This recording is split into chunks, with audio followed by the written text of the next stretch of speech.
Hello everyone, hope you're doing well. Today I thought we would cover some Enlisted news today, and the main reason why is because they've actually been doing some great strides towards giving some more information on what's going to be coming in Enlisted. Obviously we had the first two alpha tests, the first one of the public alpha tests I should say. We had the Battle for Moscow, then the Battle for Berlin. I definitely thought the Battle for Moscow one went better than the Berlin one, just because of the general units that were available, and it felt a hell of a lot more balanced than the Berlin one, which had some incredibly dodgy maps. Now we have the Invasion of Normandy. This was actually released on the anniversary of the D-Day landings, and it was pretty nice to see some news about it. We haven't had an alpha test of it yet, but the way that they're pumping out news, it's either going to become something which is going to be an alpha test, or they're going to release it when the game comes either into alpha or beta. One of the things to understand is they have said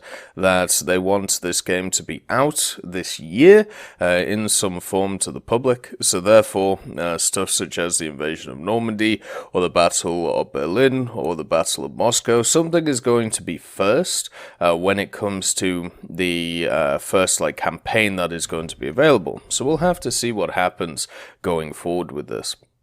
So let's have a look at this article, let's see what's going on with it, and let's see what units are going to be available for Enlisted. First of all, you have, of course, the US. So for the Invasion of Normandy, they're focusing on the small part of it, which is going to be the US versus Germany. So there ain't going to be any Brit-bongers or Canadians or anything like that involved, but that's completely fine.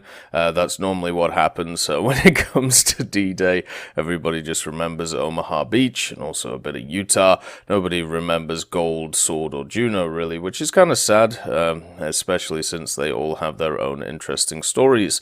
But the American divisions, or the American regiments, which are going to be available, are the 101st Airborne Division, the 4th Infantry Division of the 47th Infantry Regiment, and also the 2nd Ranger Battalion of Company C. I'm sure there'll be different ones available as well, as we saw on the last alpha test. You had a few interesting infantry units. You also had a new tank crew, which gave you a better tank, and also an aircraft. So we'll have to see how that works. You can see here that they talk about the 101st Airborne Division.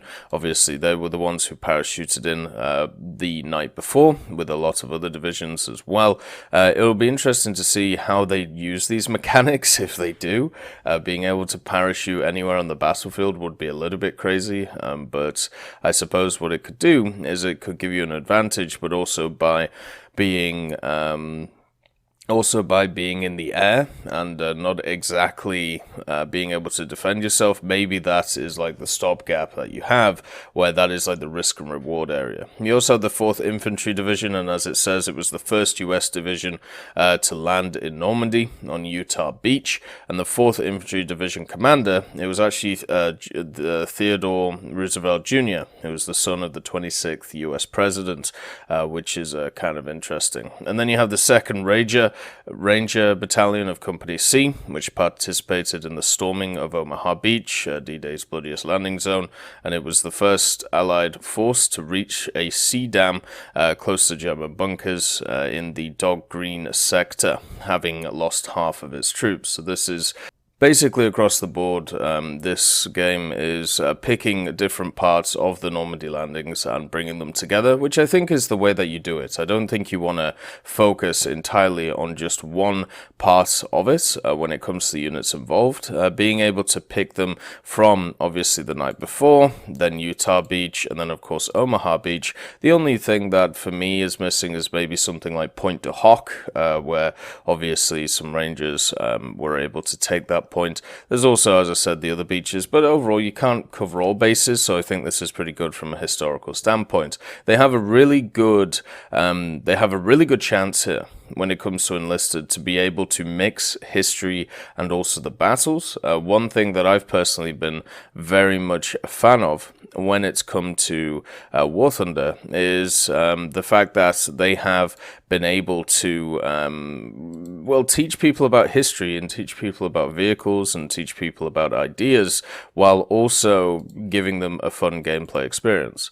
Like just the other day, or yesterday I should say, there was a pilot interview done right here. And this was the Su-7B military pilot interview, which is something that you're not going to get anywhere else, really. You're only really maybe going to get to hear at some historical sources, which are going to be hard to find. But you can see that they literally went through a bunch of different questions, asking him about how the plane felt and also his personal experiences in it. And it's a wonderful piece of literature, definitely worth a read.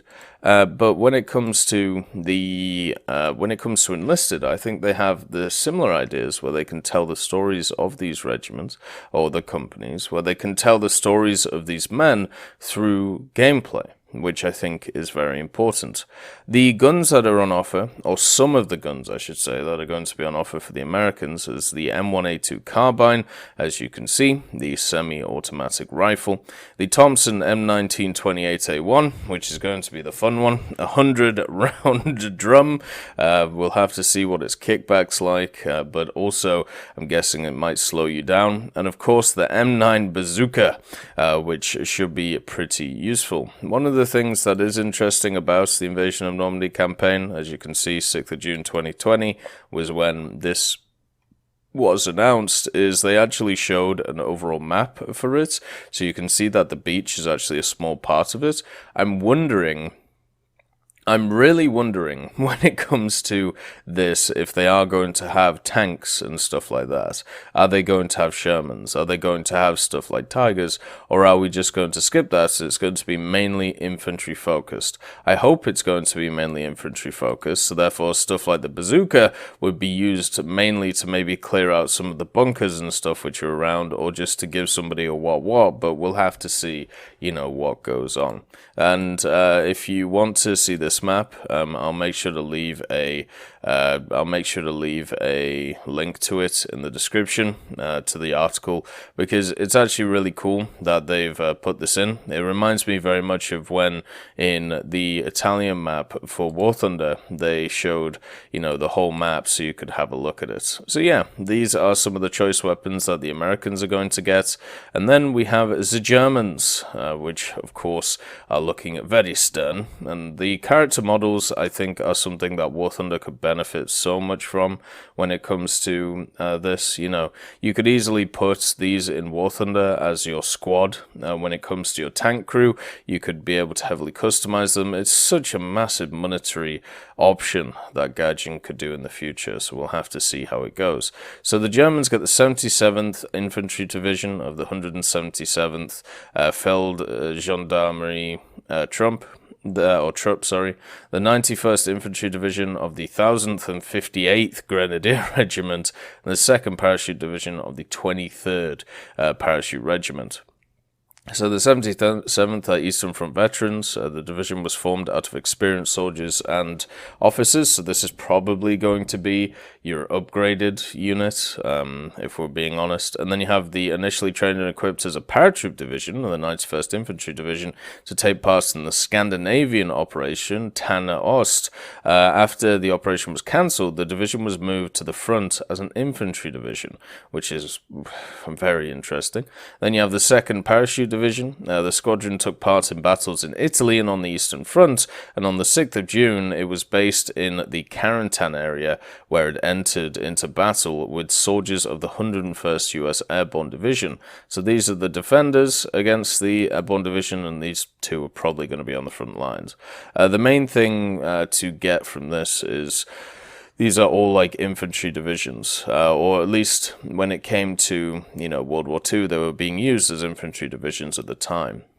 And the guns that are going to be available for them, or at least some of the guns, are the MP35, which are going to be, well, this is not just the MP35, this is the MP35-1 or the MP35i.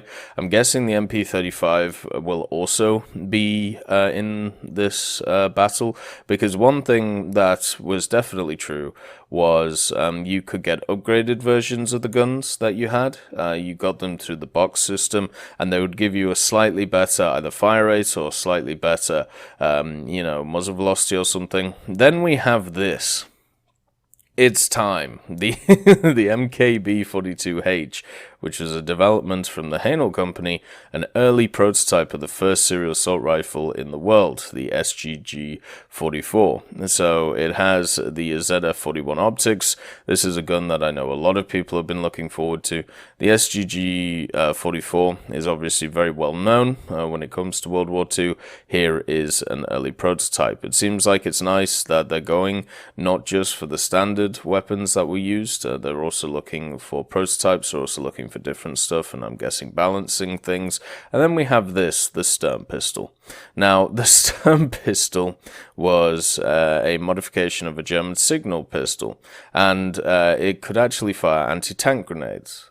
So this thing is, I don't think it's going to do a ton of damage. I don't think it's going to do a lot, but I tell you what, it's going to annoy a lot of people.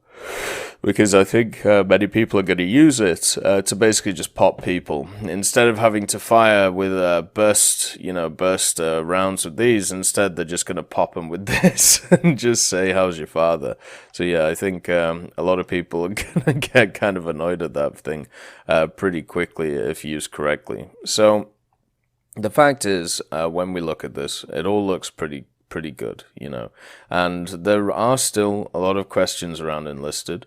I would really like a detailed look at the monetization options that they're looking for, how the ways that they're going to monetize it, because right now it looks like it's going to be a battle pass, and then it's going to be this loot crate system where you earn crates from battles, and then when you get those crates from battles, what happens is, you know, you can either get guns or you can get, you know, infantry members out of them, which is completely fine as long as the rate of getting them is about the same as, you know, buying them. And I don't know whether they're going to do any other monetization options. We'll have to see in the future, but the general base mechanics of Enlisted feel really nice. Hopefully we get a test once again this weekend for this Invasion of Normandy, but one thing I must say is hopefully it doesn't come along at the same time as a War Thunder event, because, well, I've seen that happen quite a few times in the past, and it would be nice if that wasn't the case. Anyway, as always, I hope you all have a wonderful day, and I'll see you next time. I'd like to thank Ambrosius McClellan, B. Young, Battling Bacon, Blackie, Chris Giltnane, Conte Baraka, Daniel Stanton, Elove Goat, Jay Wilt, Martinez, Trigger Hippie, Universe, Eugens Terry, and also I'm Devilish and Samuel Slick for supporting the channel.